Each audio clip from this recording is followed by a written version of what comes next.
Você está ouvindo Database Cast, o podcast brasileiro que fala sobre banco de dados.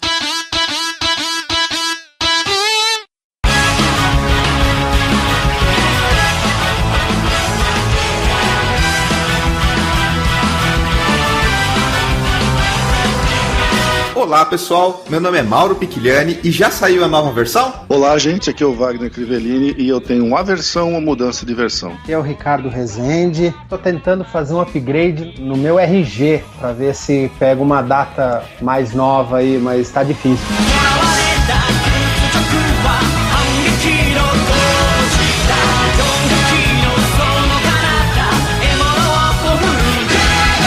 Nesse episódio da Basecast, nós vamos falar sobre migração e mudança de versão. Wagner, finalmente você vai conseguir sair do DBase e ir para uma coisa mais nova? Eu vou sair do DBase, mas na minha empresa tem nego ainda que usa SQL 2000. Eu quero morrer com essas coisas. Temos aqui conosco o Ricardo. Tem versão também quando você fala em armazenamento e em arquivo texto? Pior de tudo é que se você procurar por aí, você vai achar algum sisteminha legado que ainda está armazenando coisa em arquivo texto. Provavelmente daquele formato que ninguém conhece, o tal do EDI. Por aí mesmo. E aí depois você migra pro XML e depois você migra pro JSON. Um belo upgrade, por sinal. Vamos falar sobre isso e também migração de banco de dados logo após a leitura de e-mails, comentários e tweets.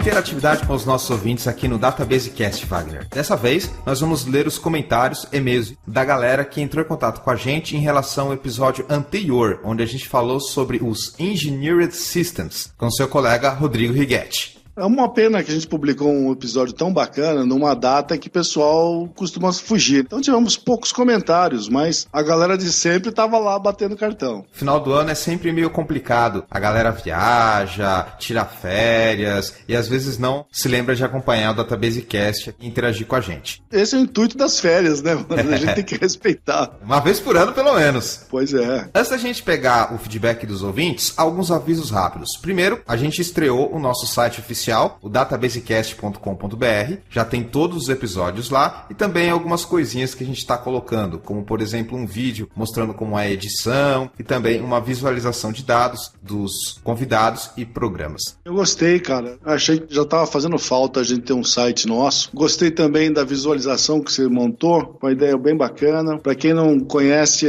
a ideia ali era mostrar quais participantes estiveram presentes em cada programa e ficou bem bacana, bem interativo. Estamos no caminho certo. Vão ter links no post para quem quiser conhecer tanto o site, quanto dar uma olhada nesse vídeo que eu gravei da edição do programa e interagir com essa visualização de dados.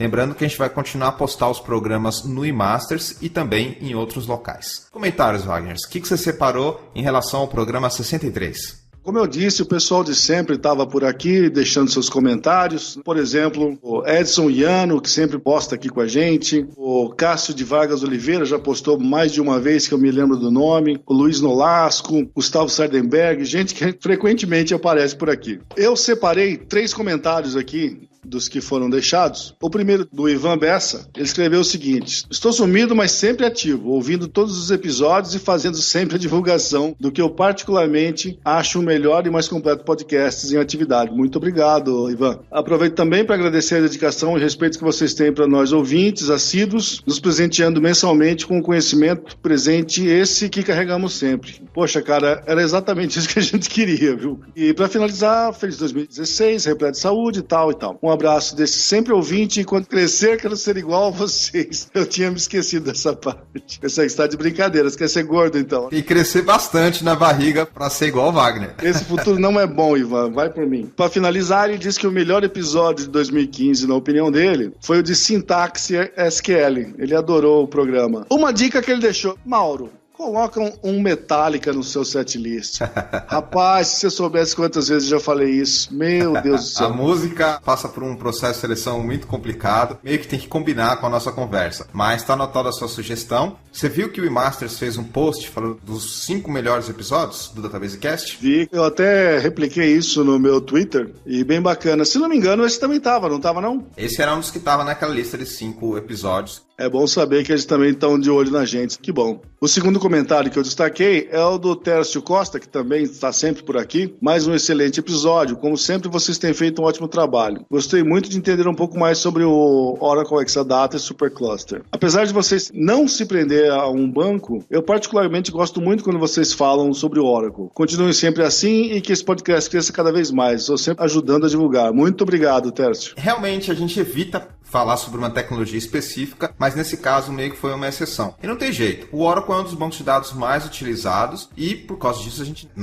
vai falar dele aqui no DatabaseCast. Com certeza, a gente até tentou dar umas pinceladas de outros fornecedores, mas foram só pinceladas mesmo. Concentração e teve que ser no Oracle, até porque o convidado era especialista nessa área. Para finalizar, eu separei o comentário do Matheus Soares, de excelente episódio. Rigetti é um nome que eu sempre ouço pelas empresas que passo, inclusive trabalhei na mesma empresa que ele e tive a oportunidade de aprender muita coisa com o Adriano Carneiro, que foi citado pelo Rigetti como um mentor dele. Hoje atuo numa multinacional onde estamos migrando as grandes aplicações para Exadata. E resumindo, ele passou um negócio interessante aqui. Um grande exemplo de melhoria de performance foi o processo de PAC, que é Periodic Average Costing, que é cálculo periódico de custo, vamos dizer assim, do módulo do Oracle Cost Management. Demorava mais de 24 horas para rodar e depois de passar por muito tuning e correções no Oracle, e hoje leva 1 a 2 horas apenas. Para finalizar, senti o Mauro um pouquinho de mau humor com a parte da pesquisa da Oracle. O Mauro tá de um lado do mercado que é mais exigente, tem que entender isso também. Eu vejo algumas coisas na área de pesquisa e às vezes eu fico um pouco bravo e de mau humor porque essas coisas que são pesquisadas não são colocadas no mercado pelos grandes players. Então isso me deixa um pouquinho bravo, um pouco mal-humorado, mas não quer dizer de forma nenhuma que seja um produto ruim ou que as pessoas não devam usar. É só um ponto de vista que eu tenho pelo fato de, às vezes, eu enxergar coisas muito bacanas e não ver isso cair na mão do pessoal que trabalha com banco de dados. Você apresentou seu ponto de vista, a gente estava falando também que esse excesso de conservadorismo, de certo ponto, até ajuda, porque tem coisas que são tão inovadoras que o pessoal não consegue acompanhar e acaba desvirtuando as tecnologias. Esse é um negócio que me preocupa bastante, porque eu vejo cada coisa assim bacana que aparece, o pessoal não entende nada e usa tudo errado e começa a falar mal porque não funcionou, porque usou errado. Esse cuidado eu até entendo, cara, porque já tive muitas experiências trágicas com esse negócio de trazer muita inovação de uma hora para outra. Inovação é essencial, mas às vezes a gente tem que ir no conta-gota mesmo, até para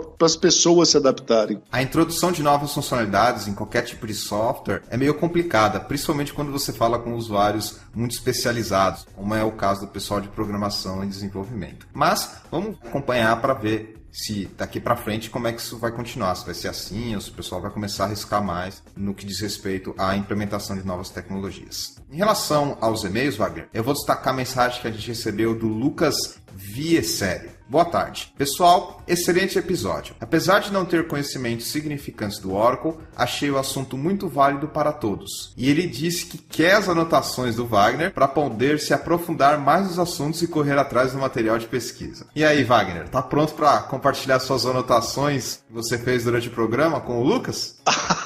Olha, então as minhas anotações se perderam no meio dos meus blocos, porque eu não tô achando não. A organização, Wagner. Para ser um DBA, no mínimo você tem que ser organizado. Backup é um negócio que a gente não pode descuidar, nem mesmo nas coisas pessoais. Bom, Lucas, o Wagner comentou aqui que ele não tem as anotações dele, então sinto muito. Vai ter que escutar o programa de novo e fazer a anotação manual. Em relação aos tweets, teve um tweet muito interessante que foi o seguinte. O @gugamafra, que é uma pessoa muito ligada com marketing, podcast, ele fez uma lista dos episódios que ele gostou de 2015. Aliás, várias pessoas fizeram isso. Uma lista em 2015 dos programas que mais escutaram. Então o Guga Mafra fez essa lista e ele não colocou a gente. Aí veio o Odirley Vial Machado e ele fez um tweet citando o Guga Mafra, falando que a lista foi legal, mas que ele devia ter citado a gente com o DatabaseCast e fez elogio, falou que o nosso programa é muito bom. E aí veio o Guga Mafra e foi lá e deu um favorito no tweet. Então a gente agradece tanto ao Odilei quanto ao Guga Mafra por citarem a gente no Twitter, porque a gente sabe que esse tipo de coisa sempre ajuda na divulgação do nosso programa. E também pelos outros tweets que a gente acabou recebendo. Wagner, pronto pra gente falar sobre como é a atualização de versão nos bancos de dados? Vamos lá, rapaz, é um assunto tão corriqueiro, mas dá tanto trabalho.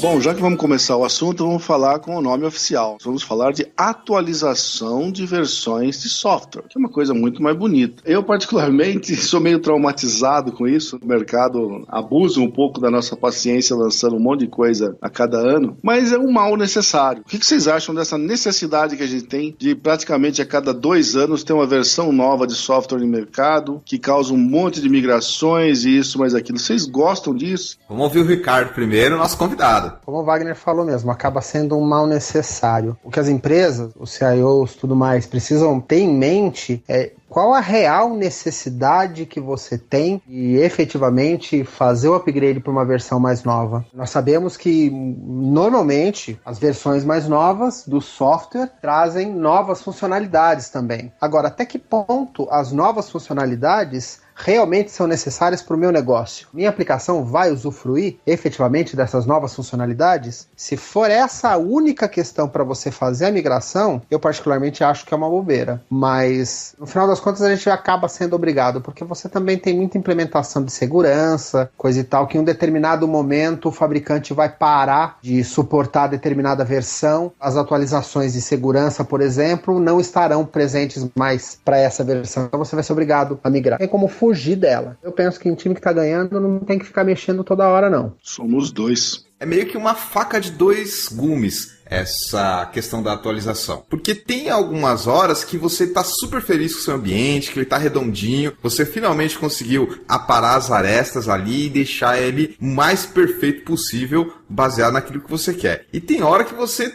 tá cheio de problema, é que você não aguenta esperar para sair uma nova versão e corrigir um monte de problema ou melhorar um recurso que é limitado, ou até, às vezes, trazer uma funcionalidade nova que você está esperando há bastante tempo. Então, pode ser muito bom, ou pode ser não tão esperado. Essa questão de mexer em que o time está ganhando, eu sou muito contra isso. Não gosto muito desse tipo de pensamento. Apesar que a gente sempre tem que levar em consideração que o banco de dados sempre está ligado com um monte de coisa. Então tem sistema daqui, tem uma série de gente que está usando o banco de dados, que já está acostumado com ele. Tem horas que realmente você está desesperado para ter uma nova versão, que é uma coisa que você está esperando há muito tempo e realmente precisa ter. E tem horas que você fala assim, pode demorar um pouquinho, pode ficar aqui por enquanto, está indo tudo bem. Nos tempos que se trabalhava com SQL 2000 ou 2005 até, quando você falava de uma versão mais nova, era uma benção, porque os produtos eram limitados, eles estavam, vamos dizer assim, num período de transição. Hoje em dia, mano,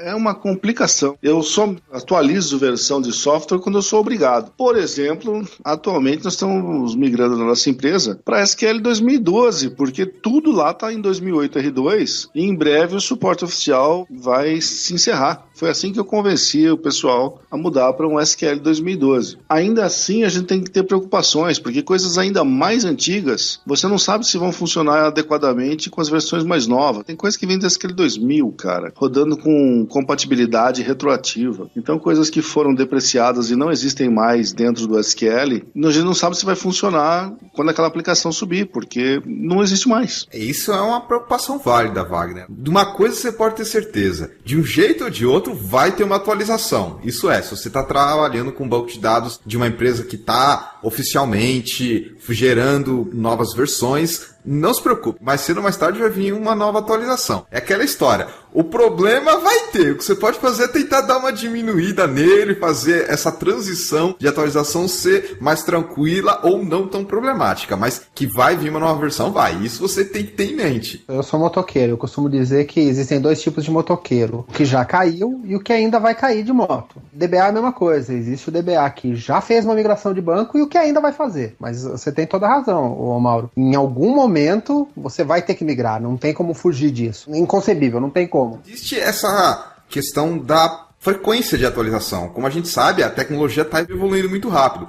Apesar de banco de dados ser uma das tecnologias que a gente já falou aqui antes, que é mega tradicional, que é bem baseada em conceitos do mainframe, que vem lá de trás. Mas enfim, está atualizando e por mais que você queira ou não, vai ter uma nova versão. Pode ser mais tranquilo, como eu falei, ou pode ser mais traumático. Isso depende bastante do que o produto está oferecendo. O Wagner até comentou sobre funcionalidades que são deprecated, que seria depreciadas. Isso é de se esperar em qualquer versão de software e isso pode doer mais ou doer menos, dependendo do quanto você utiliza a funcionalidade, de qual é a solução que o fabricante sugere para substituir isso, enfim. Mas é uma coisa que vai acontecer. A gente espera que algo que está ali no core, por exemplo, o suporte no Select, que é algo muito básico, que vem lá de antigamente, não vai sair nunca, beleza. Mas outras coisas mais, digamos assim, acessórias do banco têm essa tendência de sumirem ou se aprimorarem ou mesmo se transformarem em outra coisa. É isso que te dá um pouco de medo, Wagner? De alguma coisa que você apostou suas fichas, mudar de uma versão para outra e você ficar se sentindo um pouco órfão? Nós somos obrigados a contar com o bom senso do desenvolvedor que na hora de fazer a aplicação tem usado as melhores práticas, usar um SQL mais adequado, sem inventar muita moda, sem fazer sintaxes muito antigas que você sabe que futuramente vão dar trabalho. O cara tem que ter um certo bom senso. Toda a cadeia produtiva que envolve o banco de dados, desde desenvolvedores até os DBAs, todo mundo tem que acompanhar. O desenvolvedor ele não pode ter na cabeça de que, não, eu conheço SQL, eu aprendi SQL lá na faculdade em 1990 e beleza, é isso que eu vou continuar usando. Não, você tem novas implementações. Da mesma forma que existem novas funcionalidades adicionadas ao software, também existem funcionalidades adicionadas à linguagem. Então você tem que acompanhar também. Até mesmo para que os fabricantes continuem sobrevivendo, eles precisam em algum momento falar, a partir de agora a gente não vai dar suporte àquela versão. Então meio que te obriga a migrar. Em muitos momentos você nem quer, porque está tudo funcionando direitinho, não tem nada na nova versão que a gente vai precisar usar, mas o fabricante nos força a fazer atualização do software. E você precisa que todo mundo que esteja envolvido também se atualize. O DBA precisa ir lá fazer os seus cursos, os seus treinamentos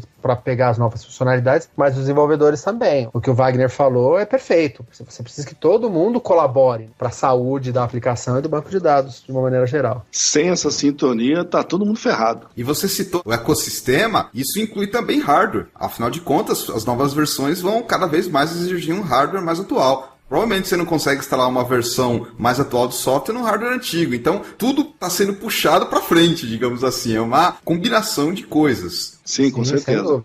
Eu lembro que tinha uma época que você conseguia instalar com os requisitos mínimos um determinado software. Beleza, se você quiser instalar um software antigo numa máquina mais atual, você até consegue, com algumas exceções. Mas o recomendado é cada vez você ter não os requisitos mínimos, mas os requisitos recomendados. E aí envolve questões de hardware, cada vez mais espaço em disco, cada vez mais memória. Você também precisa ter uma conexão. Rede. Exatamente, uma conexão de rede e algumas coisas que estão evoluindo junto, porque tem essa parte do software e tem a parte do hardware também. E das pessoas, também tem atualização. Tenho observado que cada vez mais estão tendo cuidados para que essa migração seja, como eu falei, não tão dolorosa assim. Então você tem as funcionalidades depreciadas, você tem às vezes documentação que fala como você migrar de um lado para o outro e várias maneiras de te ajudar nesse processo, porque dependendo da situação pode ser até um pouco dramático. Eu cito casos onde algumas funcionalidades mudaram tão profundamente que geraram problemas, não só no banco de dados, mas também nos sistemas. Então é aquela coisa, você quer rodar uma versão nova da RP, então você precisa ter uma nova versão do banco de dados. Então uma coisa puxa a outra, aí você também precisa ter uma versão nova da sua certificação, enfim, tem um monte de coisa que tá tudo relacionado. Então quando a gente fala em migração de banco de dados, tenha a noção que não é só no banco de dados, vai vir um monte de coisa junto. Importante salientar que é extremamente prudente que você tenha um ambiente de teste e que você faça a migração primeiro no ambiente de teste para tentar mitigar qualquer eventual problema após a migração, para você já ser cercado,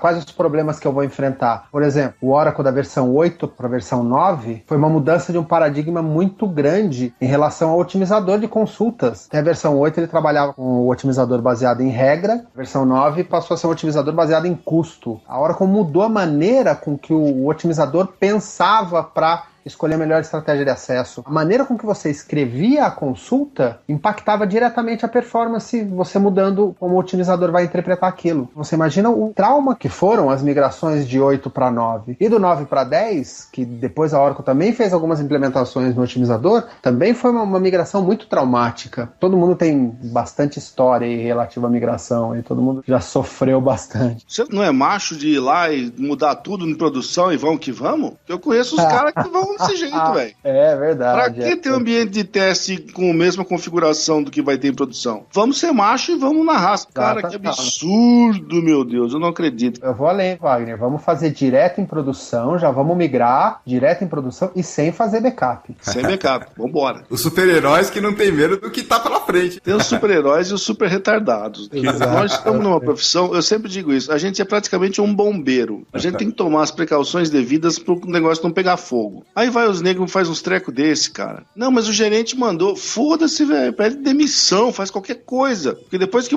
começar o fogaréu, é em cima de você que vão. Exatamente. Pô. Nesse aspecto, eu queria destacar que quando a gente fala em migração, e em particular em atualização de versão, tem que ter um planejamento disso aí. Nossa, mas detalhado. E nesse planejamento, incluindo esses aspectos que o Ricardo comentou, de montar um ambiente de teste, e às vezes até de homologação. E um outro ponto que é em relação às vantagens de migrar. Como a gente falou, mais cedo ou mais tarde você vai ter que migrar, senão você vai ficar muito atrasado na tecnologia. Mas se vale a pena migrar agora ou não, e o que é esse agora, tem que ser colocado nesse planejamento, incluindo as vantagens. Essas justificativas têm que fazer parte do planejamento. Como eu comentei no começo aqui da nossa conversa, eu fiz um plano desse para justificar a migração nesse ano para a SQL 2012 aqui dentro da minha empresa. E o grande problema é que, dentre as várias empresas do grupo, a gente tem mais de 2.000 bases SQL. Para migrar tudo isso é um caos, cara, é verdade. Mas a gente tem que partir de um lugar, porque senão nós vamos perder o bonde. Então, as duas justificativas principais que eu apresentei foram, primeiro, nós estávamos muito próximo do final do suporte oficial da Microsoft para a versão de software que estávamos usando. E segundo, da vantagem de novas funcionalidades que estavam disponíveis na nova versão do SQL e que poderiam ser usadas para novos projetos. Não vamos falar de alterar sistemas legado, mas os sistemas novos vão poder aproveitar as coisas. Por exemplo, no SQL 2012, você tem um column store, coisa que nunca tinha se passado na cabeça antes e que para alguns tipos de aplicação, principalmente de análise de dados, é muito legal. E assim vamos seguindo. Sem contar os recursos novos que você vai ter à sua disposição para melhorar as coisas sem mexer tanto na aplicação. Por exemplo, uma série de recursos que, pelo fato de você estar usando uma versão nova, já foram otimizadas internamente. Uma boa documentação e até a certo ponto uma jogada de marketing dos fabricantes que falam, olha, se você trocar o seu banco e não mexer nada na aplicação, já melhora tanto, porque evoluímos o código-fonte, e é verdade. Agora, o recomendado realmente é fazer um trabalho mais detalhado para adaptar não só o banco, mas todo mundo que está em volta para usufruir das novas funcionalidades, que é o que realmente está destacando a nova versão do produto. Eu lembro, inclusive, quando houve a migração do SQL 2005 para 2008 e depois 2008 R2, como mudou o tratamento, por exemplo, de campos nulos. Isso que é muito comum em aplicação. Vira e mexe, né, mete uns SQL lá dentro do código, que procurando where campo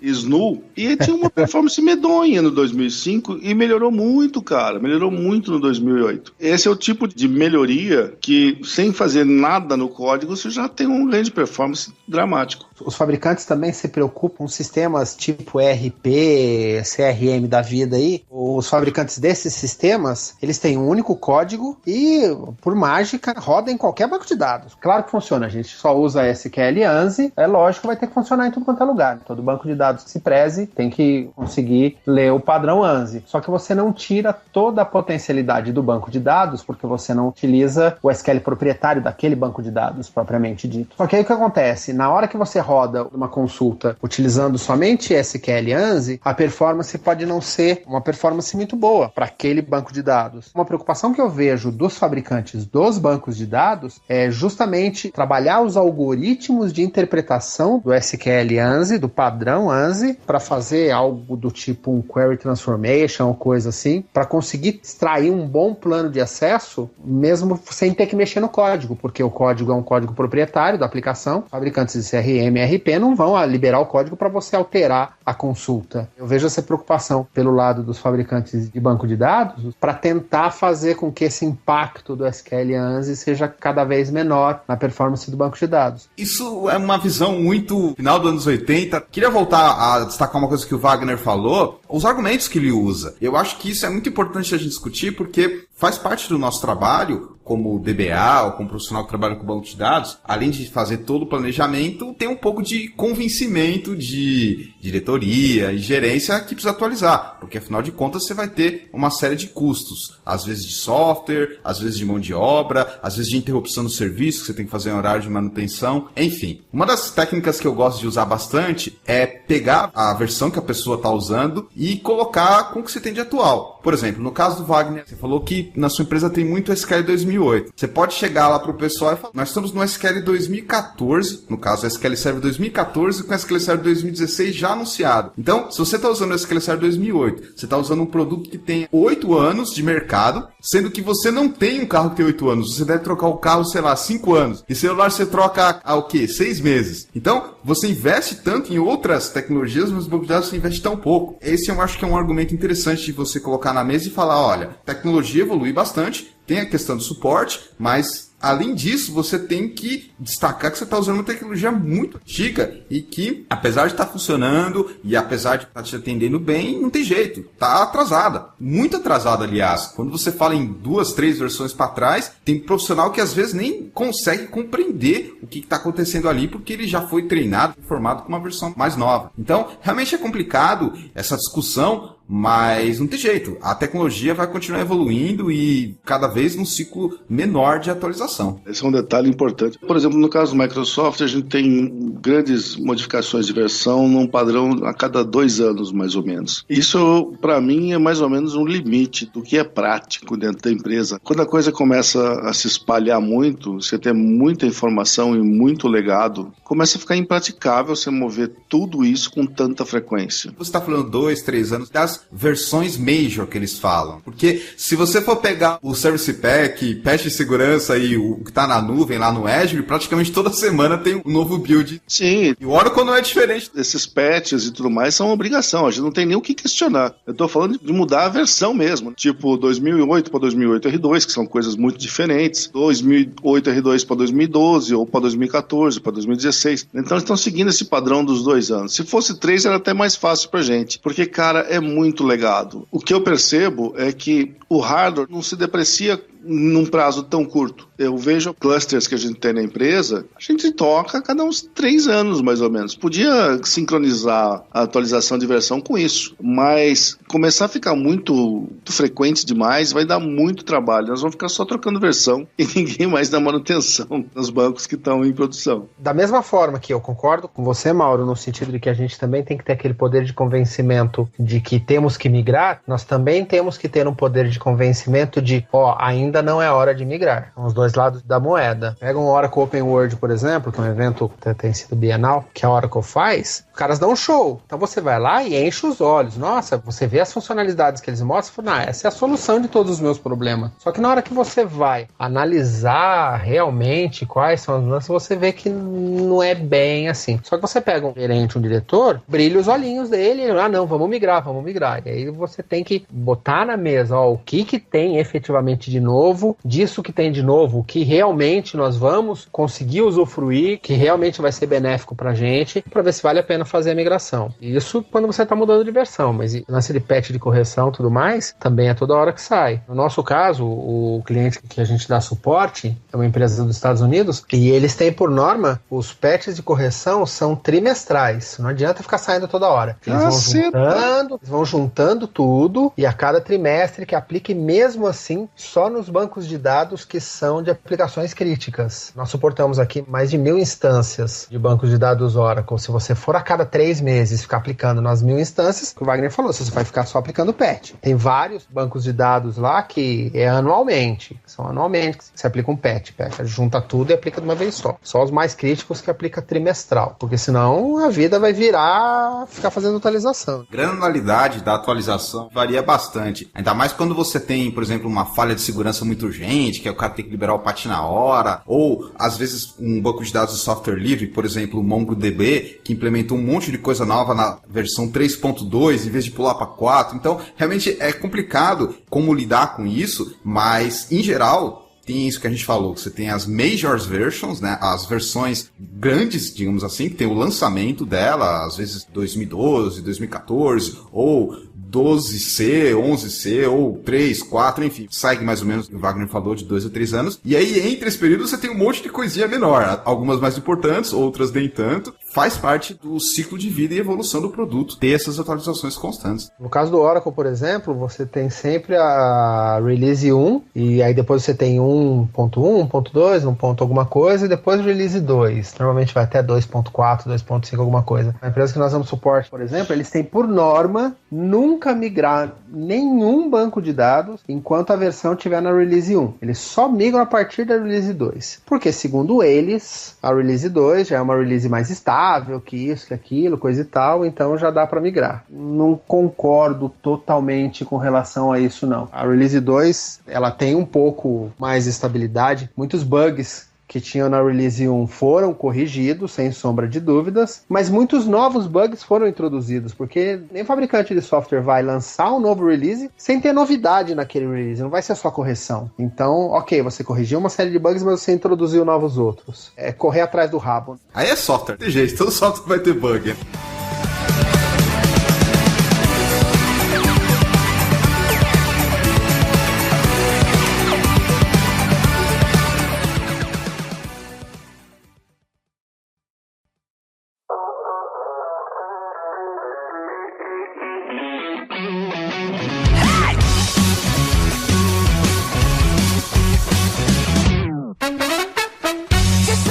Sobre cuidados especiais para fazer as atualizações de versão. Alguns cuidados são básicos quando você vai fazer uma migração. Acredito que o primeiro de todos é, dentro do possível, você sempre fazer o teste antes. Você conseguir um ambiente de teste, se possível um ambiente de homologação, incluindo o volume de dados o mais próximos possível do seu banco de produção. A gente sabe que isso é mundo ideal, nem sempre a gente consegue, mas é uma boa prática você ter um ambiente de teste e homologação para você fazer o upgrade antes. E na hora que você for partir para produção, gente, backup, antes de tudo. Toda vez que eu vou aplicar um patch que seja, eu sempre entro lá na Crontab no dia anterior e altero o horário do backup para ter certeza que o meu backup vai terminar coisa de meia hora, 1 hora no máximo antes de eu iniciar o upgrade ou o patch. Então eu sei que no momento que eu comecei a aplicar o patch ou fazer o upgrade, eu tenho um backup fresco na minha mão. O backup de fresco, entendi o backup de fresco. Isso, um backup, um fresh backup, ok? Ó, que bonito, hein? Para vocês terem uma ideia, eu já precisei voltar backup porque deu problema durante o upgrade. Ricardo comentou sobre o ambiente de homologação, teste e também os backups. Legal, realmente isso é importante, mas eu acho que tem que começar um pouco antes, focar um pouco na estratégia. Então, recomendo para quem tiver pensando em migrar, primeiro que monte um processo, ou seja, monte uma sequência de passos, porque existe uma certa tendência a você ter que fazer esse processo novamente, sempre sair uma nova versão, etc. E aí vai muito daquilo que a gente já falou naquele episódio sobre implementação de alta disponibilidade. Conversa com as pessoas, faz reunião de Go, etc. Mas, em particular, na atualização, eu acho que é bem bacana dar uma estudada no que foi mudado, ou seja, dar uma lida lá no What's New. A documentação dos bancos de dados geralmente vem com algum tipo de recurso destacando o que é novo, o que foi modificado e o que foi depreciado. E isso eu acho que é extremamente importante de ser revisado, mesmo que as funcionalidades que você usa não sejam afetadas, mas dá uma revisada, se possível instala na máquina local do DBA, faz alguns testes básicos antes de fazer aquele teste completo, para pelo menos você já ter um pouco de familiaridade com a nova versão. Às vezes muda uma interface de uma ferramenta e você fica meio perdido se você deixar para utilizá-la de última hora, entendeu? Então,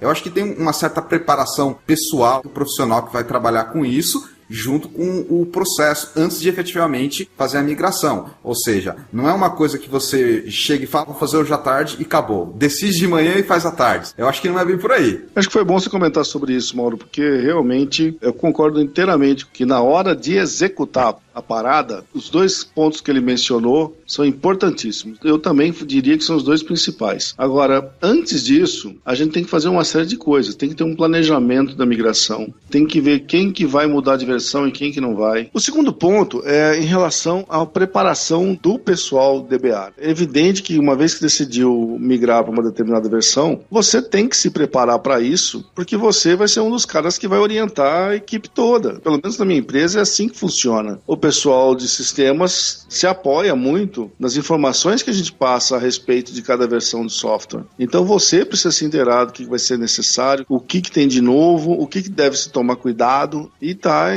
inteirado do que pode acontecer com essa mudança de versão. Dando continuidade aí no que vocês estão falando, sim, eu já fui direto no hands-on e vamos migrar, mas vocês têm razão total no que a gente tem que fazer o planejamento antes. Inclusive, nesse planejamento, quando você vai fazer um upgrade, uma mudança de versão, você tem várias estratégias para você fazer essa mudança. Você pode simplesmente fazer o tradicional upgrade, ou você pode usar algumas outras estratégias que cada banco de dados te permite fazer. Você pode fazer um export import, um transportable table space, tem várias maneiras de você desenhar como a migração vai ser feita. E um outro detalhe que a gente precisa considerar também, que quando a gente fala de migração, eu não necessariamente estou falando só de versão. Muitas vezes eu posso, inclusive, manter a mesma versão do banco de dados, mas eu estou migrando de servidores, eu estou fazendo uma atualização somente do hardware. Eu tenho impacto no banco de dados, eu vou ter que levar esse banco de dados para esse novo servidor. Então a gente precisa planejar tudo isso também. Tem um pouco a ver com aquilo que a gente falou. Geralmente o banco não tá sozinho, tem um monte de coisa por trás.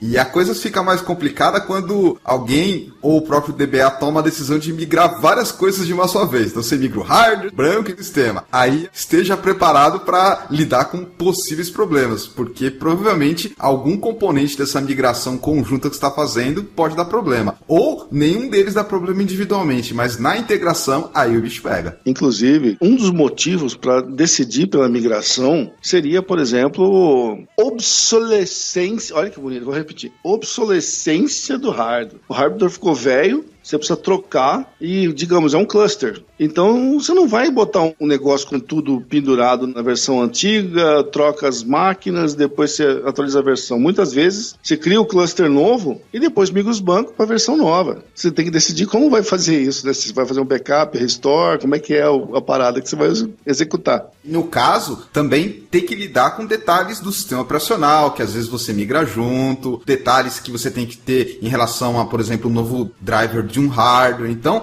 tem um monte de coisa junto aí. É aquilo que eu falei. Quando você vai migrar e faz essa migração conjunta, muito provável que você vai ter uma dor de cabeça em algum ponto, porque às vezes as coisas não se encaixam como estavam se encaixando antes. Por exemplo, você pega uma versão nova do sistema operacional que, às vezes, quando você instala, ele já vem uma porta bloqueada por padrão. Você não sabe disso. E aí você gasta um tempo tentando entender, e aí lá pra frente você vai descobrir que nessa nova versão a porta já vem bloqueada por padrão, que não vinha antes. Enfim, é esse tipo de dor de cabeça que é bem provável que você tenha. E essas coisas sempre vêm escondidinhas ali. Várias coisas desse tipo você consegue pegar no ambiente de teste, porque já vai dar o pau lá. Você consegue, isso ajuda bastante. Agora, isso também não quer dizer que você não tem que ter um plano B. Ah, sem dúvida. E às vezes é bom você ter um plano B, um plano C, e às vezes até algo mais complicado para você chegar na hora e falar, opa, não vai dar certo essa migração, vamos voltar tudo como é que estava antes. E tem um caso mais grave, gente. Às vezes o problema acontece pontualmente. No SQL que você tem a instância numa determinada versão e taca 300 bancos lá dentro, vamos que vamos. No caso de você não ter documentações adequadas de cada uma das aplicações e bancos que elas usam, você pode ter o caso de um cara que é migrado e não funcione mais, porque foi depreciado um determinado negócio que ele usava lá e o bagulho para de funcionar. Que nem aquelas veiarias que usava asterisco igual para dizer que era left join, se não me engano. Essas coisas não existem mais. Só que tem legado que ainda está rodando. A gente teve um problema desse aqui na empresa, no ano passado. Você não tem como garantir, cara. Muitas vezes você tem que rodar um negócio com compatibilidade retroativa para ver o que acontece. De fato, Wagner, esse recurso de compatibilidade retroativa do SQL Server, só explicando para quem não conhece, é o seguinte, você tem um servidor SQL Server ou uma instância e cada banco pode estar agindo como se fosse numa versão anterior. Lembrando que existe uma certa limitação, desde que não sejam recursos muito fundamentais. Então, esse recurso, em particular, ajuda em alguns aspectos, principalmente quando você não está muito seguro da migração, e até onde eu sei, o SQL Server é o único banco que tem esse recurso. Não sei dos outros bancos de dados, mas eu lembro que, por exemplo, no MySQL, se você tentar colocar uma versão antiga do InnoDB, que é o engine, você não vai conseguir, ele vai forçar você a ter a mais nova, entendeu? Então, é um recurso bacana. O Oracle tem também, você tem um parâmetro chamado compatible, que você pode definir o valor desse parâmetro para a versão anterior. Inclusive, nós passamos por uma situação em que a aplicação não era homologada para a versão mais nova do banco de dados, só que em função de finalização de suporte, coisa e tal, a gente era obrigado a migrar. Só que não podia migrar porque a aplicação não era homologada. Então a solução foi justamente essa. A gente migrou o banco, mas manteve o parâmetro de compatibilidade para a versão anterior. Então você está numa versão mais nova, mas o banco se comporta exatamente como na versão anterior. Inclusive não consegue utilizar as novas funcionalidades por causa do parâmetro de compatible. Exato. Você só passou para adiante, mas ele continua com a mesma forma de operação que ele usava antes. Aliás, eu tinha até um caso diferente do que você está mencionando agora, Ricardo, que nós passamos também nessa migração atual que está acontecendo na minha empresa hoje. A gente tinha uns legados lá de SQL 2000 que não tinha documentação, não tinha pai, não tinha responsável técnico, não tinha mais ninguém lá na empresa que conhecesse aquelas coisas, mas precisa funcionar. Então, por segurança, ao invés de migrar junto com as demais aplicações e trazer para um novo cluster de SQL 2012, a gente preferiu virtualizar ela e tacar ela funcionando numa máquina virtualizada rodando SQL 2000 mesmo, que assim garante que o bagulho vai ficar lá. Mas é um caso dramático, um caso drástico já, porque era falta total de informação. A gente ia correr muito risco de parar aquele legado se mudasse de versão de verdade. Nesse caso, você pega e segrega essa aplicação numa VM e boa, deixa rodando lá. Um outro detalhe é que, novamente, a gente voltando em todo o ecossistema, também não vai adiantar muita coisa você ter o ambiente de teste. A gente consegue pegar várias coisas fazendo a migração primeiro no ambiente de teste, mas os eventuais problemas que poderiam ocorrer durante a migração, durante o trabalho do DBA, ok, eu estou fazendo a migração no ambiente de teste, eu consigo pegar muita coisa ali, só que é de extrema importância, depois que você fez a migração nesse ambiente de teste, você chamar o pessoal da aplicação, chamar os desenvolvedores, pessoal, estressa essa base de teste aí, testem tudo, todas as funcionalidades da aplicação, pra gente ver qual é o impacto, porque de repente, por exemplo, do 8 pro 9 que você teve a mudança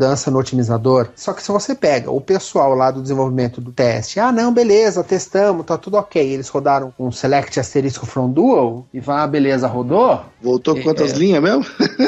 Voltou uma linha X, né? Pronto, só isso. Não, tá perfeito. Né, cara? Então. E aí, ok, então vamos pra produção. Aí na hora que você faz em produção, a aplicação vai trabalhar normalmente mesmo em produção, aí começa a estourar todos os pepinos. Aí chama o DBA, né? DBA, daí é o bombeiro, né? Você sai apagando incêndio. Pois é, cara. Isso é um trabalho que todo mundo está envolvido e todo mundo tem responsabilidade. Não adianta querer terceirizar. Nisso que vocês estão falando, é importante destacar o papel do QA, que é o Quality Assurance na empresa. Tem que ter alguém que tenha assumido esse papel. Pode ser um departamento, uma pessoa, e isso vai estar muito ligado com essa parte de migração. Hoje em dia existem tecnologias que permitem você automatizar um monte desses testes aí que vão te ajudar, inclusive com métricas de tempo, com aplicações que usam a interface da aplicação automaticamente, com vários recursos para você montar um caso de teste, mandar rodar isso, enfim, tem que ter uma integração com o departamento de QA para garantir que está tudo funcionando. Às vezes esse QA é uma pessoa, mas tem que ter alguém que tenha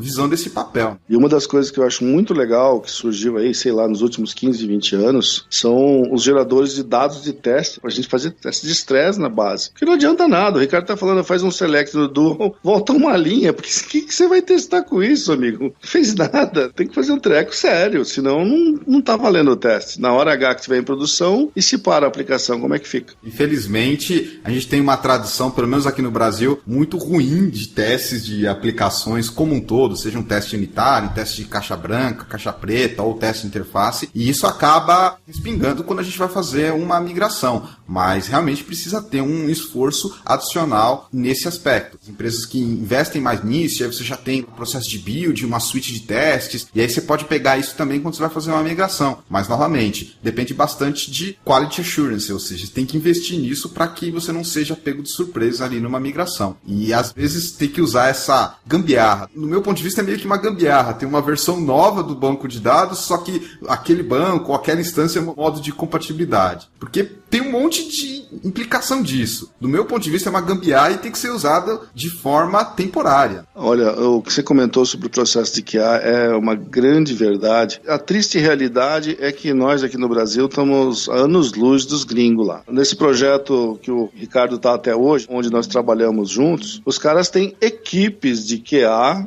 em cada unidade de negócio. Eu mesmo liderei uma dessas equipes durante um tempo, porque eu atendi uma determinada unidade de negócio, e uma das equipes que trabalhava junto comigo era de QA. Tinha uns 10 caras só para isso. Planejar o que vai ser o teste, como é que nós vamos estressar esse negócio, e depois que passaram todos os testes, aí sim vai para a produção. Pelo amor de Deus. E mesmo assim, Wagner, respinga coisa na migração da produção. Viu? Mesmo não assim, é um processo, passa. Não é um processo isento de erro, mas ele minimiza. Aí você imagina se você não tem. Eu imagino porque eu vivo nessa realidade hoje. Então... E isso é agravado quando você tem empresas que na migração já querem colocar versões com coisas novas, e aí a migração tem que testar tanto o que já estava funcionando quanto o que está com coisa nova e não tem teste, enfim, é um trabalho grande. Você destacou o caso do QA, Wagner, e é aquilo que eu falei, às vezes você tem um departamento, como você falou, 10 pessoas, ou às vezes é uma pessoa só que tem que assumir esse papel, independente de cargo oficial ela tenha, porque QA hoje em dia não é mais luxo, é um requisito obrigatório de qualquer software, para não ter esse tipo de problema. Óbvio que você já não vai começar com uma tonelada de teste, vai começar devagarzinho, você faz um teste lá que simula que o usuário está entrando na aplicação, fazendo um clique no botão e gastando 3 segundos. Aí você monta lá um teste automatizado. E aí, conforme você vai evoluindo, você vai reaproveitando esses testes, atualizando, enfim. Tem um monte de coisa que você pode fazer que ajuda bastante. No nosso lado também. A gente falou já de compatibilidade retroativa, de funcionalidades depreciadas, estratégias a serem adotadas,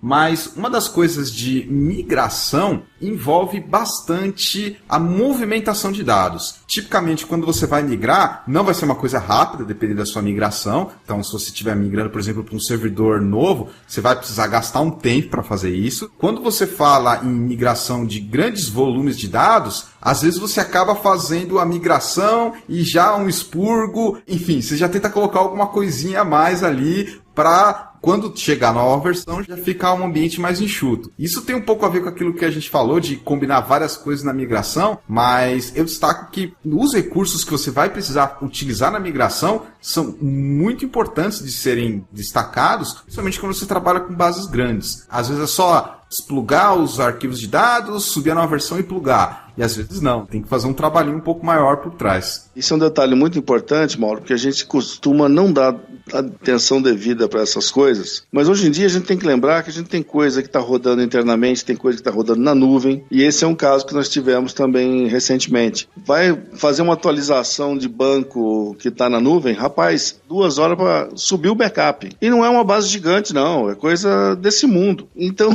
cara, 2 horas para subir um backup, não é para aplicar, é só para mandar ele para cima. Tempo de movimentação de dados, pela experiência que eu tenho, a gente tem alguns bancos bem grandes, a gente chega a ter banco aí de mais de 300 tera, considerável. Considerável para danar. Então, temos banco de 25 GB e a gente brinca que é um banquinho de jardim. Então, a gente tem todas as situações. Uma das coisas que a gente já percebeu é que a movimentação de dados, dependendo do banco, dependendo da estratégia que você vai adotar, é o que consome mais tempo. Então, você utilizar estratégias diferentes podem ajudar bastante. Uma das coisas que a gente usa muito aqui, que a gente ganha muito tempo na migração, é aquela velha história, que a gente sempre fala, que ninguém almoça de graça. Então, sempre você vai ter um custo que vai estar atrelado, seja ele qual for, tempo ou financeiro, mas algum custo sempre vai ter. Quando é um banco relativamente grande, uma estratégia que a gente gosta de utilizar precisar, que eu vou migrar inclusive de servidor, se você vai fazer uma migração de servidor e versão do banco de dados, eu sempre peço para que seja instalada no servidor de destino, eu peço para que seja instalada a versão atual do banco de dados e a nova versão. E aí o que eu faço? Em background, antes da migração em si, eu movo um backup para lá, então aí eu posso fazer uma coisa com calma, eu não tô no meio da janela para ter que fazer isso, e eu crio na versão atual um banco em stand-by do banco de produção. Então, enquanto as coisas estão acontecendo aqui, ele está replicando para o lado de lá. No momento da migração, na verdade, eu só tenho que virar uma chavinha. Eu paro o banco de produção atual, o banco stand-by que já está no servidor novo, eu faço um switch over, transformo ele em banco primário. Então, isso é algo que vai levar 15 minutos. Em 15 minutos eu faço esse switch. E aí sim eu faço a migração, mas eu já tô com os dados lá. E aí, normalmente, em 40 minutos, 1 hora, a gente faz a migração. Eu já tive um caso que a gente estimou em 30 horas toda a migração. Essas 30 horas eu consegui reduzir para 2 horas, utilizando essa alternativa, essa estratégia de stand-by. O problema de movimentação de dados, ele é bem crítico, consome muito tempo. Então você tem que pensar muito bem de como vai fazer. Legal essa sua estratégia aí, Ricardo. E é importante saber que tem algumas técnicas que a gente pode fazer para, às vezes, diminuir um pouco de tempo ou nos dar um pouco mais de segurança. Uma coisa que eu gosto bastante de fazer é evitar, por exemplo, transferir muitos arquivos grandes pela rede ou, no caso, para a nuvem. O que eu faço? Eu sempre quebro em coisas menores, porque eu nunca sei se, por exemplo, vai ter uma interrupção no link ou se a rede vai ter algum problema. Então, eu sempre divido em arquivos menores, quando possível, obviamente. Tem várias técnicas para fazer isso, mas eu sempre trabalho com pedacinhos menores, até porque se algo falhar, eu sei mais ou menos onde parou e não perco tudo, porque a gente está falando aí de transferência de rede, etc. Outra técnica é, na hora que for fazer a migração, sempre começar pelo que é mais importante primeiro. E se isso daí já der um problema, eu já fico esperto. Opa, deu problema no que é importante. E aí eu já avalio. Vale a pena continuar? Ou eu vou gastar muito tempo para resolver esse problema importante? Ou cancelo tudo? Então, uma outra técnica que eu faço é migrando por partes. Tipicamente, primeiro as tabelas, aí depois os constraints, depois os índices, mais para frente as story procedures e tal. Então, são coisas assim que a gente pega com a experiência e que tem que estar na nossa estratégia. Eu, em particular, já tive muito problema com isso, de movimentar arquivos gigantes pela rede, e aí depois deu problema, e aí a gente perdeu um tempão porque cancelou, e você sabe, sistema operacional não tem aquele esquema de continuar onde parou, enfim, tal de pega a pendrive daqui, bota no USB lá, vou mudar o cabo do SAS para o HD rápido, começa a fazer as gambiarras para tentar resolver o problema. Se você puder ir fazendo aos poucos, é legal, porque principalmente quando a gente fala em grande volume, tem problemas de espaço disco, tem problemas de link, tem problemas de recursos que às vezes você nem sabe que precisariam ter e você não tem, enfim. Então, por isso que essas são umas outras estratégias que eu coloco. Sempre trabalhar aos pouquinhos, se tiver essa possibilidade, e também começar a fazer a migração pelo que é mais importante primeiro. Uma coisa interessante que eu estava observando, ouvindo vocês dois falar, a grande verdade é que cada caso é um caso, porque a gente está falando de volumes de dados. O Ricardo estava falando de base de 300 tera. Isso daí é uma coisa gigantesca para a maioria dos ouvintes, inclusive para mim. Na empresa onde eu trabalho, a gente tem bases SQL, que geralmente são menores que as Oracle, vamos falar a verdade, mas para nós, qualquer base acima de 100 GB, que a gente vai de 100 GB a 1 tera, acho que é a maior base que nós temos em SQL, já é uma base grande. Para o Ricardo, isso é uma brincadeira de criança, pelo que ele está falando. E depende do porte da sua empresa, depende do software que você está usando, qual SGBD você usa, depende até da época que nós estamos falando, porque se for ver há 10 anos atrás, a gente estava falando de ordens de grandeza 1000 vezes menor.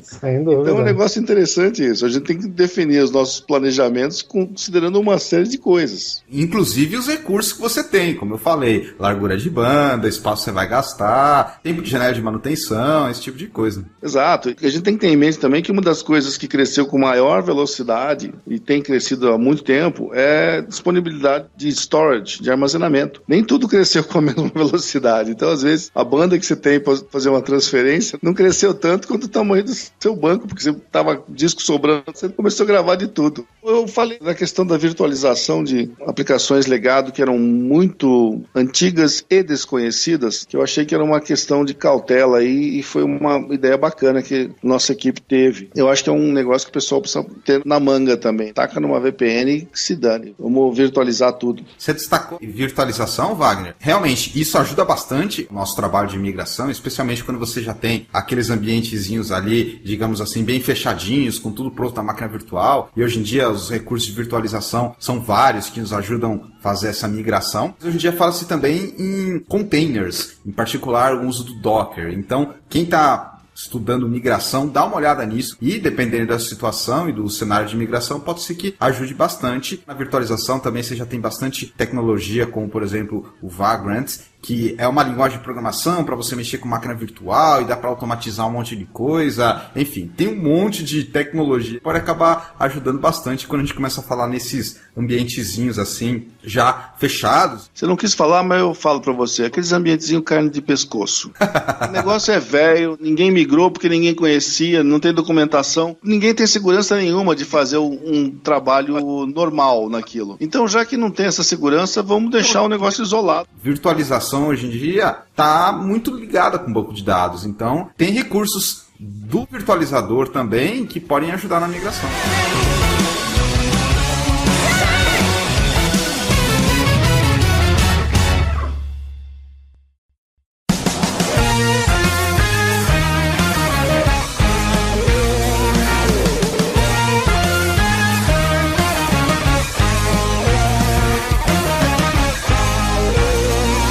Vamos falar de casos de experiências que a gente teve com atualizações de versão de software. Eu vou conversar e falar para vocês uma experiência que eu tive. Eu falei diversas vezes aqui durante o programa sobre a atualização de versão que nós estamos fazendo hoje para a SQL 2012, que ainda assim já é uma versão defasada, mas eu lembrei de um caso interessante de uma atualização de versão que a gente foi fazer há muitos anos atrás, há quase 10 anos, e íamos migrar umas bases que rodavam de SQL 2000 e iam passar para um SQL 2005. E por algum motivo, chamaram o SA para botar o cluster no ar na hora. Marcaram a reunião, um monte de gente na conferência online, a gente estava falando com uns gringos lá naquela época, o SA era uma gringa, inclusive, ela tinha que botar o cluster em operação para a gente começar a fazer a migração. Não sei por que deixaram isso para ser feito durante a nossa janela, porque tinha umas 10 pessoas na conferência, eu trabalhando de casa, numa sexta-feira santa, rapaz, a mulher não acertava o que ela tinha que fazer, daí todo mundo tentando ajudar ela e não rolava, daí ela começou a tentar tirar o dela da reta e botar a culpa no banco de dados, falar que era culpa minha. Nossa, cara, essa mulher deu um estresse na gente, velho.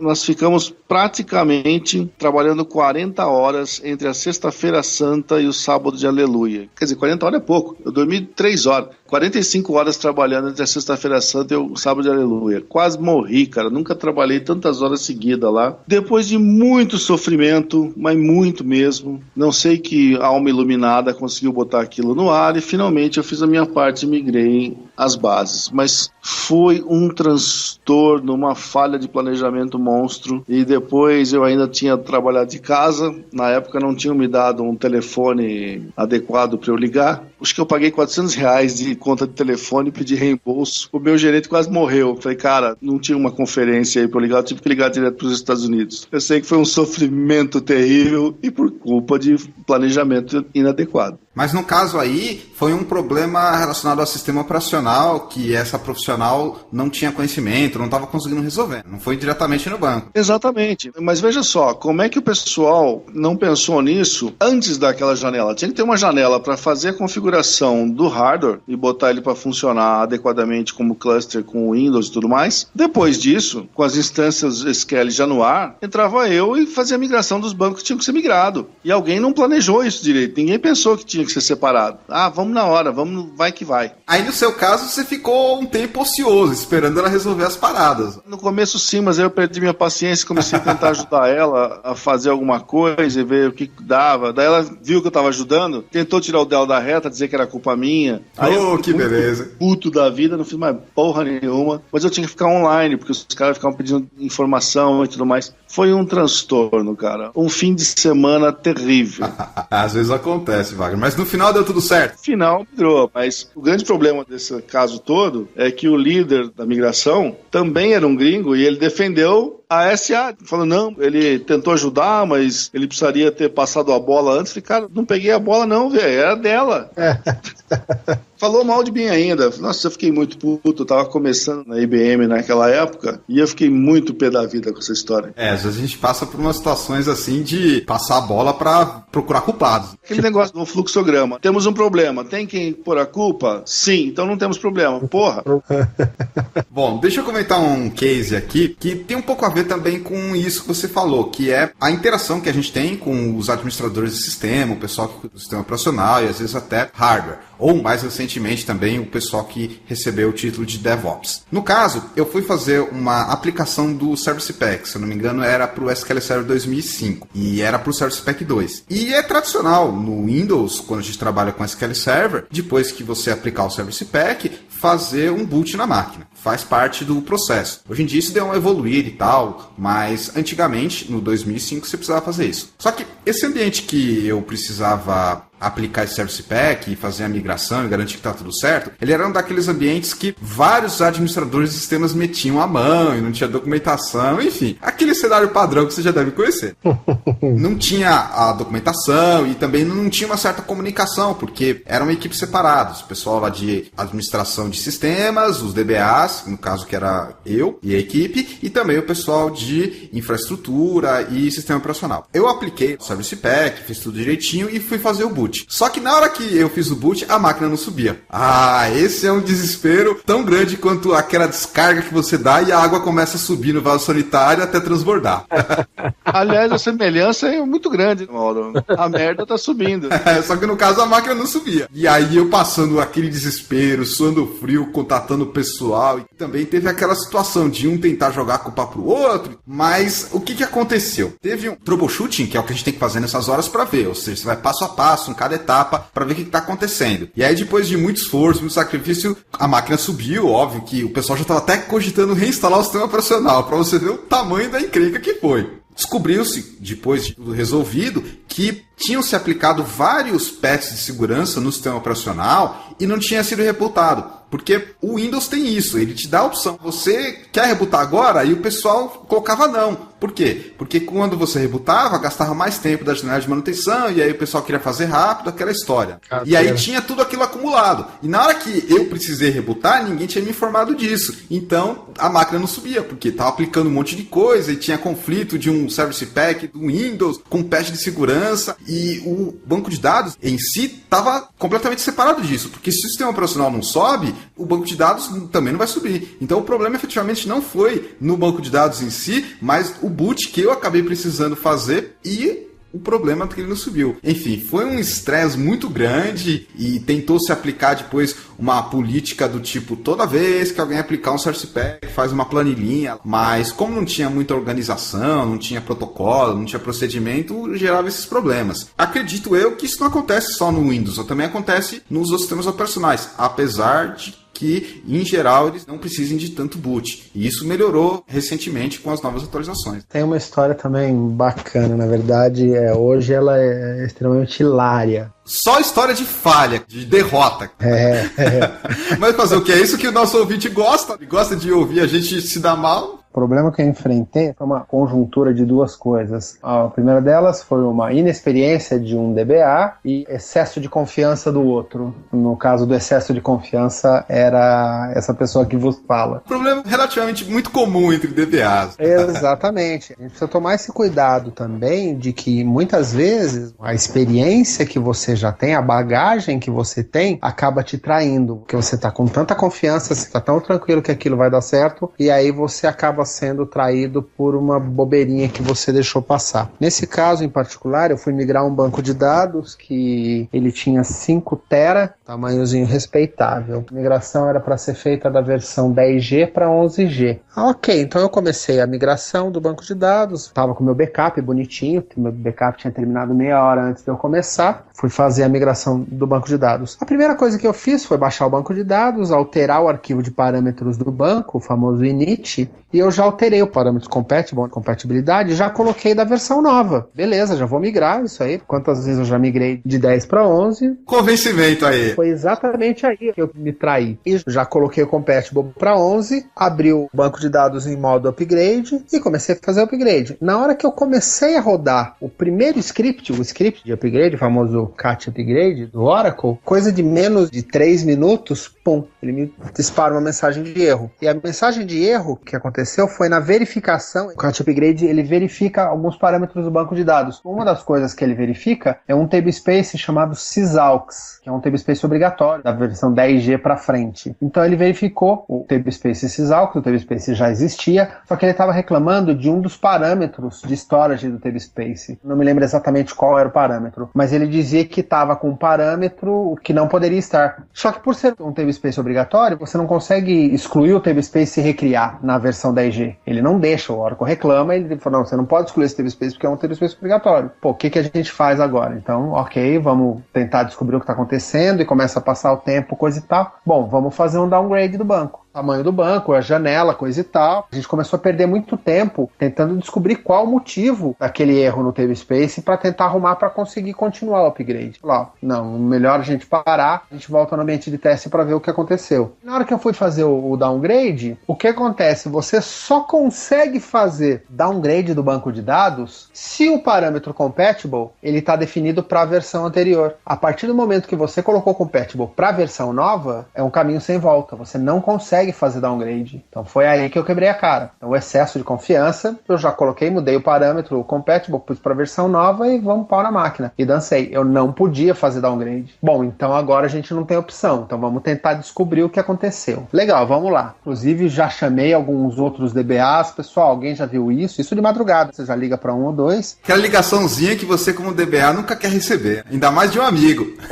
Mas sempre recebe, né? Não tem jeito. E eu e um outro DBA, ele procura de um lado, eu procurando do outro, e a gente entra no Metalink tentando descobrir, e de repente ele, Ricardo, dá uma olhada nisso. A gente foi olhar binários do 10G, você tinha também o cat upgrade. Ele abriu, por curiosidade, ele foi ver se esse parâmetro já estava diferente, como é que foi migrado para a versão 10. Então ele foi verificar o script do cat upgrade da versão 10, que o binário estava lá. E aí ele começou a descer e aí ele mostrou para mim justamente o ponto em que ele verifica os parâmetros do tablespace sysalx, o script estava comentado. Então descobrimos como é que o banco de dados conseguiu subir, conseguiu passar e fazer o upgrade na versão 10. Porque o DBA anterior, ele teve esse mesmo problema e comentou o script, aí passou. Depois eu volto nesse momento. O que eu fiz para resolver? Eu tinha duas opções, porque a gente já sabia que esse parâmetro específico não é problema para o banco de dados Oracle, porque ficou 1 ano e meio na versão 10G com esse parâmetro desse jeito e nunca ninguém teve problema. Então eu tinha as duas opções. Uma, entrar lá no script do cat upgrade da versão 11 e comentar o script, ou seja, eu perpetuo o problema. Ou dois, eu volto o backup, já que eu não podia fazer downgrade. A minha opção foi voltar ao backup. A decisão não podia ser minha. Então eu entrei em contato com o meu supervisor, chamei, expliquei a situação para ele e falei, bom, a gente consegue finalizar dentro da janela, perpetuando o problema, sabe, sei lá quem vai ser o próximo DBA que vai fazer a migração, ou a gente volta ao backup e tenta resolver, fazer esse upgrade de uma outra forma. Ele teve bom senso e voltamos o backup, não vamos perpetuar o problema. Só que foram 18 horas para a gente conseguir voltar ao backup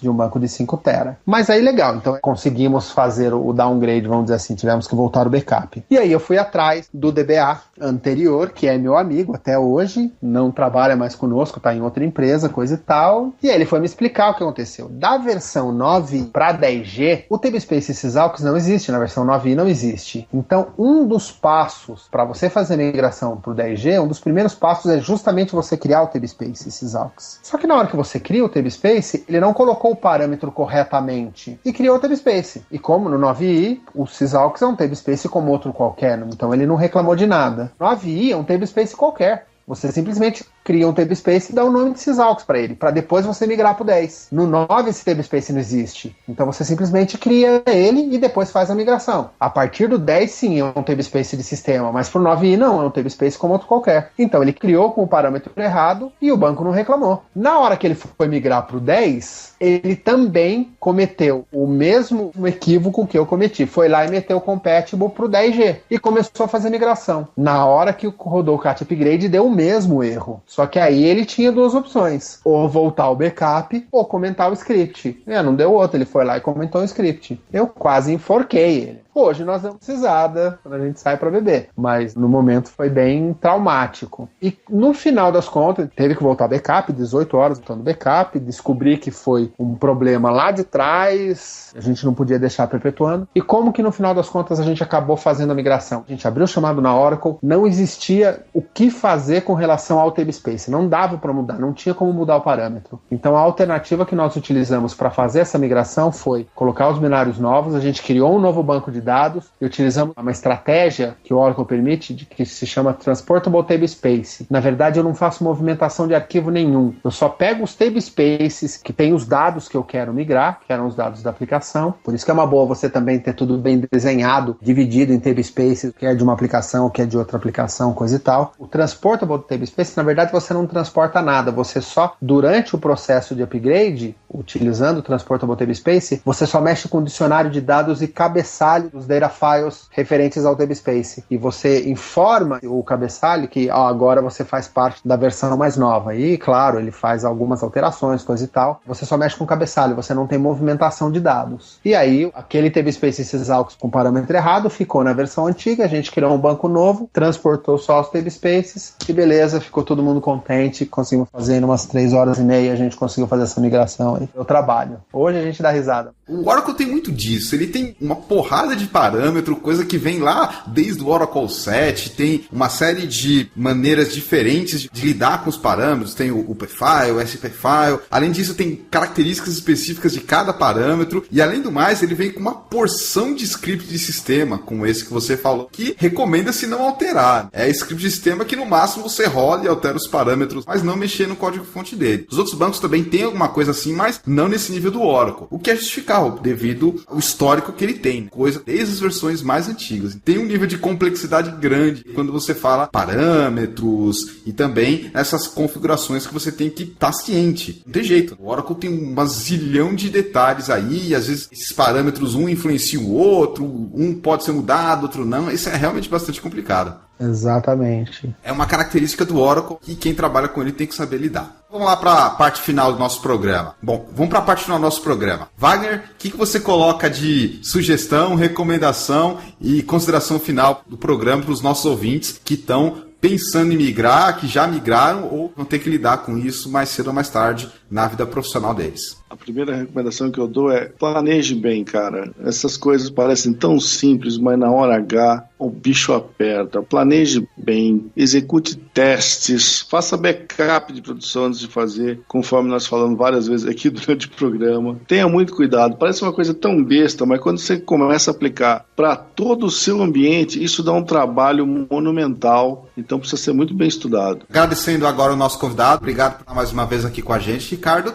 Quero agradecer Wagner e Mauro pelo convite. É sempre um prazer enorme participar do Databasecast. Sempre que vocês precisarem, estou sempre à disposição. Aí vocês sabem disso, fiquem à vontade. Com relação ao upgrade, só ratificando o que o Wagner falou, planejamento, vamos estudar direitinho, vamos projetar tudo que a gente vai fazer. Uma sugestão que eu deixo é execute todo o upgrade que você tiver que executar. Execute como se fosse a primeira vez. Não se acanhem, não fiquem com vergonha de você ter a sua receitazinha de bolo, de você seguir o seu passo a passo. Faça com muita atenção. Por mais experiência que você tenha, sempre vale a pena você dar aquela segunda verificada antes de executar alguma coisa. Simplesmente vai na fé, porque existem uma série de coisas que você pode não ter previsto e coisas que fugiram do seu controle e que é no momento que você vai migrar que você vai sofrer as consequências de repente não seguir um passo a passo e as boas práticas aí. Além de tudo isso que o Wagner já falou e o Ricardo destacou, eu queria deixar 2 pontos claros aqui. Um deles é o seguinte: tenha noção que vai dar um problema em migração. migração. Pode ser um problema maior ou um problema menor, mas vai dar um problema. Isso é como aquela situação onde você vai numa feira e compra um montão de frutas. Uma ou outra que você comprou, você só vai perceber quando você chegar em casa que não tá tão boa assim, ou tá passada, ou tá machucada, enfim. Vai ter um problema, seja maior ou menor, mas com certeza ele vai acontecer. Então, esteja preparado para lidar com isso, com plano B, plano C. E outra coisa é tenha noção do que está acontecendo na hora. A gente que trabalha com banco de dados e programação em geral, tem muito essa persistência, essa vontade de resolver o problema. E às vezes a gente fica tão concentrado, tão focado nisso, que a gente perde noção do tempo e esquece um pouco de olhar a big picture, ou seja, o que está acontecendo por trás. Tanto é que muitas vezes a gente tem que parar o que a gente está fazendo, abortar e voltar. Então, quando você está trabalhando com migração e encontra algum problema, sempre tenha noção do que está acontecendo, saiba até quando vale a pena você ficar se esforçando para achar um problema, procurar documentação, tentar coisas diferentes, e até quando não vale mais a pena e você simplesmente aborta, volta o que foi feito, deixa o ambiente estável para você com calma, quando tiver com a cabeça fresca, descansado, dar uma olhada mais aprofundada e descobrir o que está acontecendo. Com isso a gente termina mais um episódio do DatabaseCast, agradecendo a audiência, um grande abraço pessoal e até o próximo programa.